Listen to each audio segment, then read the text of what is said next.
India TV YouTube channel को subscribe करें और बेल आइकन दबाएं।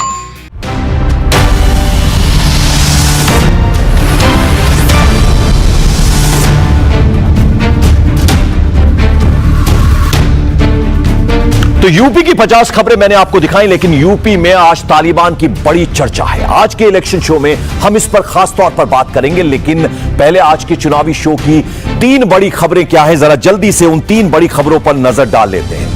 तो आज की जो सबसे पहले बड़ी खबर है, इलेक्शन शो की शुरुआत उत्तर प्रदेश की बड़ी खबर से, वो ये कि चुनाव में तालिबान बड़ा मुद्दा बनने वाला है। आज इसका ट्रेलर उत्तर प्रदेश बीजेपी ने ट्विटर हैंडल पर और डिप्टी सीएम केशव प्रसाद मौर्य ने अपने बयान से दे दिया है। क्या है पूरी खबर, डिटेल के साथ मैं आपको बताऊंगा। अब जरा बढ़ते हैं दूसरी खबर की तरफ। आज की दूसरी बड़ी खबर भी उत्तर प्रदेश से है, जहां सीएम योगी आदित्यनाथ और केंद्रीय वित्त मंत्री निर्मला सीतारमण ने मिशन शक्ति 3.0 को लॉन्च कर दिया है। मिशन शक्ति से यूपी चुनाव में बड़ी बीजेपी को आस है। योगी का शक्ति कार्ड 2022 में कितना दम दिखाएगा, पूरी खबर आपको आगे दिखाएंगे, लेकिन जरा जल्दी से तीसरी बड़ी खबर पर नजर डाल लेते हैं, जो कि उत्तराखंड से है, जहां मिशन 2022 के लिए बीजेपी अध्यक्ष जेपी नड्डा फुल एक्शन में हैं। 2 दिन से देहरादून में कैंप कर रहे हैं। आज संतों से बाकायदा आशीर्वाद लिया है और पूर्व सैनिकों से भी मुलाकात की है। उत्तराखंड चुनाव में दोनों के आशीर्वाद बहुत जरूरी है। कैसे हैं ये मैं आपको आगे बताऊंगा, लेकिन सबसे पहले यूपी चुनाव में देखते देखते तालिबान सबसे बड़ा मुद्दा बन गया है। बीजेपी ने 1.5 मिनट का एक वीडियो रिलीज करते हुए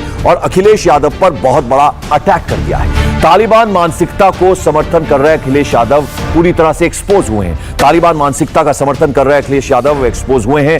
यूपी बीजेपी का अखिलेश यादव पर बहुत बड़ा अटैक हुआ। यूपी बीजेपी ने ट्विटर हैंडल पर 1.5 मिनट का एक वीडियो रिलीज किया है। अब बीजेपी ने जो वीडियो रिलीज किया है उससे भी जरा आपको दिखा लेते हैं, फिर आपको समझ में आएगा कि इस बार यूपी चुनाव में तालिबान कितना बड़ा मुद्दा बनने वाला है, जिसे बीजेपी ने आज पूरी तरह से क्लियर कर दिया है। यूपी बीजेपी ने अपने ट्विटर हैंडल पर जो वीडियो रिलीज किया, जरा वो आप भी देख लीजिए।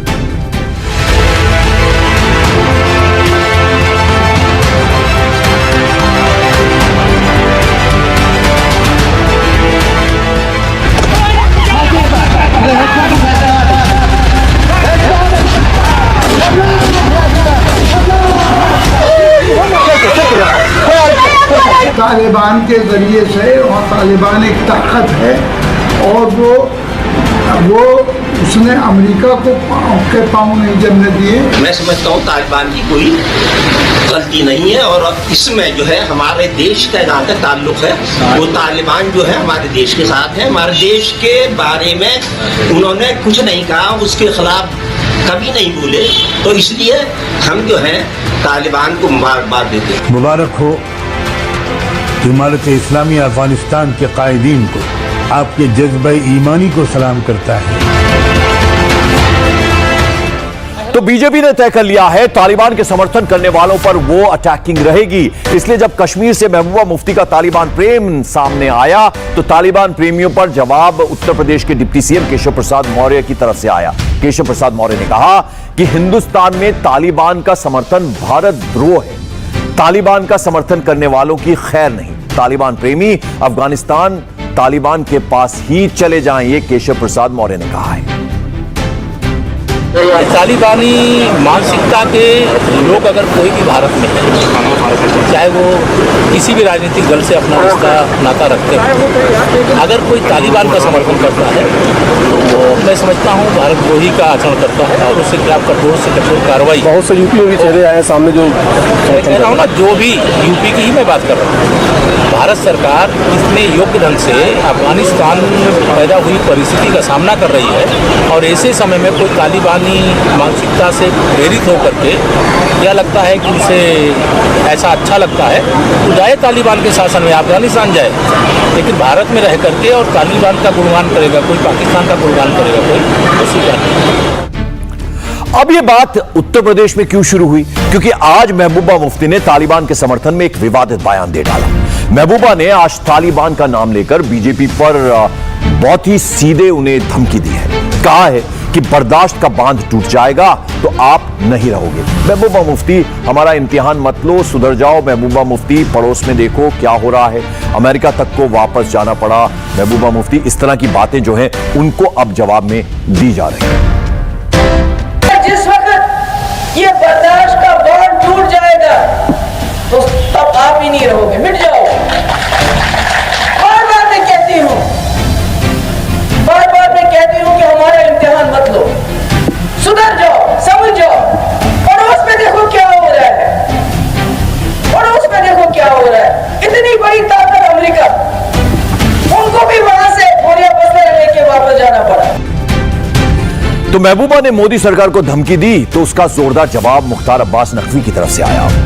महबूबा मुफ्ती को मुख्तार अब्बास नकवी का बयान जरूर सुनना चाहिए। भारत और भारत की सरकार को लेकर उनका कंफ्यूजन जो है वो दूर हो जाएगा। ये मुझे लगता है कि कुछ लोगों की प्रॉब्लम क्या है। कल पीएम ने क्या कहा था? पीएम ने एक ही बात कही और हमेशा उनका कहना था कि जो टॉलरेंस है वो हमारे संस्कार है, हमारी संस्कृति है, लेकिन आतंकवाद के प्रति जीरो टॉलरेंस हमारा संकल्प है। और उसी संकल्प के साथ भारत और भारत के लोग आगे बढ़ रहे हैं। और मुझे लगता है इस तरह के जो लोग ज्ञान देते हैं उनके ज्ञान के पीछे कहीं ना कहीं जो है खोट छिपा होता है। इससे ज्यादा मैं कुछ नहीं कह सकता। आपने मुख्तार अब्बास नकवी को सुना। महबूबा मुफ्ती को तालिबान का गुणगान करने की बजाय मेन स्ट्रीम में आकर जम्मू कश्मीर के लोगों के विकास की बात करनी चाहिए, ना कि इस तरह के बयान। अब सरकार को क्या करना है क्या नहीं, तालिबान प्रेमी महबूबा से नसीहत लेने की जरूरत नहीं है। ये बातें जो हैं कही जा रही हैं बीजेपी की तरफ से। अब यूपी की पॉलिटिक्स की बात करते हैं। महिला शक्ति की ताकत जिसने समझ ली उसकी कामयाबी पक्की है। बीजेपी अच्छी तरह से जानती है। बीजेपी को पता है कि महिला सशक्तिकरण पर पार्टी जितना काम करेगी, महिला का उत्थान तो होगा ही, पार्टी का भी उत्थान होगा। हर चुनाव में महिला वोट बैंक को लेकर एक अलग स्ट्रेटेजी पर बीजेपी लगातार काम करती आई है। आज उत्तर प्रदेश में मिशन शक्ति की तीसरे फेज की शुरुआत हुई है। सीएम योगी आदित्यनाथ और केंद्रीय वित्त मंत्री निर्मला सीतारमण ने इस योजना को लॉन्च किया। इस दौरान 47 डिस्ट्रिक्ट्स की 75 महिलाओं को सम्मानित किया गया। योगी आदित्यनाथ ने यह भी बताया कि बीजेपी सरकार ने 2017 में आने के बाद यानी क्या कुछ किया और 2017 के पहले की सरकारों ने क्या कुछ किया था। 2017 के पहले प्रदेश के अंदर के वातावरण से हर व्यक्ति पूरी तरह वाकिफ है, जानता है किस प्रकार की परिस्थितियां थी। असुरक्षा का एक भाव था।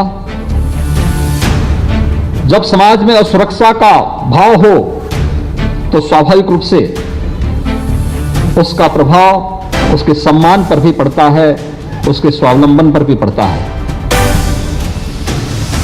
और आने के तत्काल बाद प्रदेश सरकार ने असुरक्षा किस मनोवृत्ति को दूर करने के लिए बिना किसी संकोच के प्रदेश के अंदर नारी सुरक्षा का एक विशेष अभियान प्रारंभ किया। और यही कार्यक्रम आगे के चरणों में बढ़ता हुआ मिशन शक्ति के रूप में आगे बढ़ा है। आधी आबादी को नजरअंदाज करके कोई भी समाज, कोई भी प्रदेश या कोई भी देश कभी भी समर्थ नहीं बन सकता।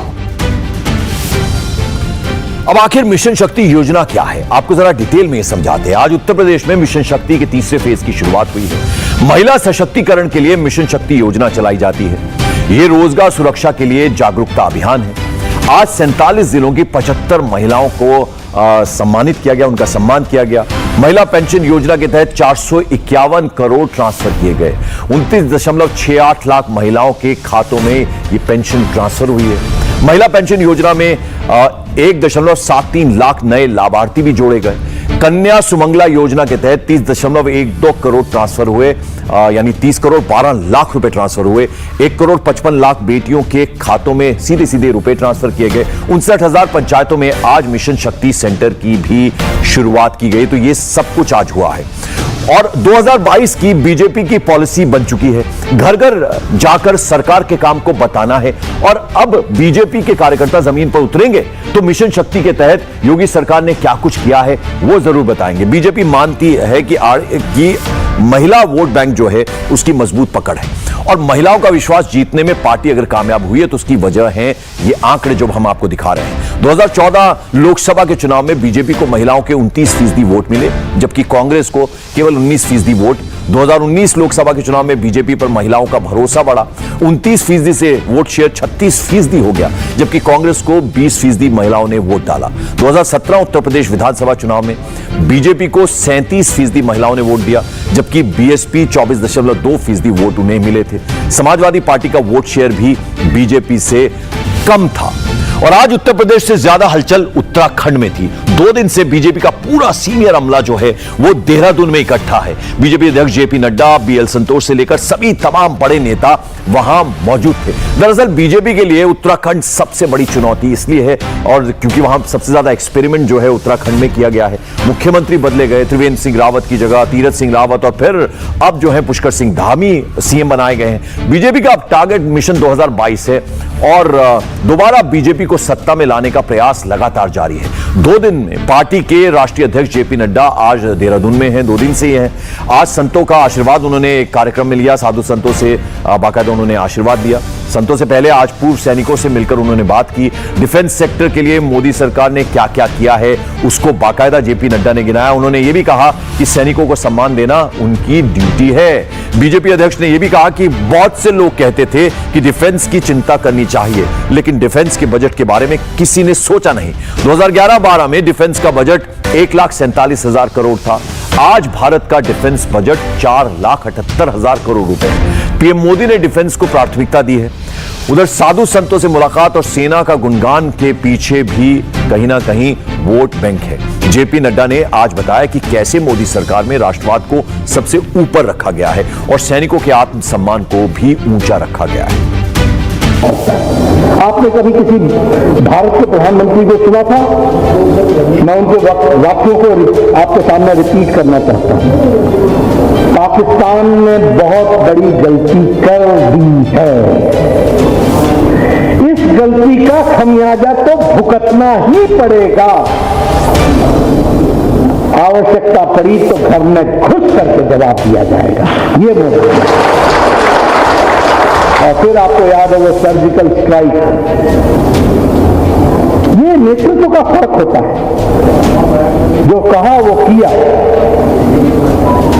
और दुनिया में ये संदेश कि न किसी से आंख झुका के बात करेंगे, न आंख चढ़ा करके बात करेंगे, आंखों में आंखें मिला करके बात करेंगे, इस बात का संदेश दिया।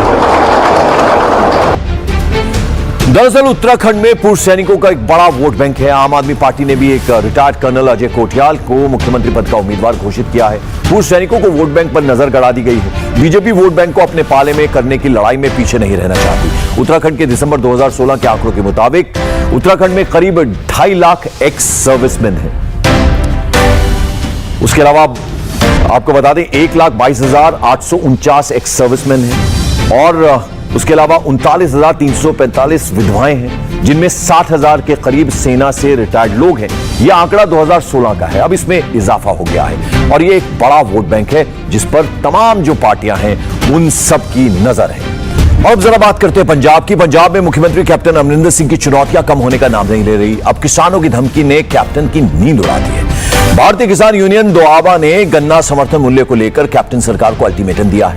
किसानों ने कहा है कि अगर राज्य सरकार गन्ना समर्थन मूल्य नहीं बढ़ाती है तो पूरे पंजाब को बंद कर देंगे।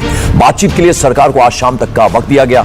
यह भी कहा गया कि राखी की वजह से कल बंद से बचने की कोशिश करेंगे। आंदोलन का ट्रेलर जालंधर में आज दिखाई भी दिया। किसानों ने पहले धन्नोवाली के नजदीक राष्ट्रीय राजमार्ग बंद किया, उसके बाद रेलवे ट्रैक पर धरना शुरू कर दिया गया। कि अगर सरकार आज शाम तक हमारे से कोई वार्ता नहीं करती, हमारे साथ कोई सहमति नहीं बनाती, तो फिर हम जो टोल हैं हमारे पूरे पंजाब के टोलों पर हमारे साथी पहले से बैठे हैं, वहां से पंजाब बंद करने की कॉल देंगे। वो कब बंद करना है उसके लिए हमारी मीटिंग होगी दोपहर के बाद, तो फिर फाइनल कर देंगे कि कल सुबह से बंद करने हैं कि कल शाम को, कल राखी का त्योहार है।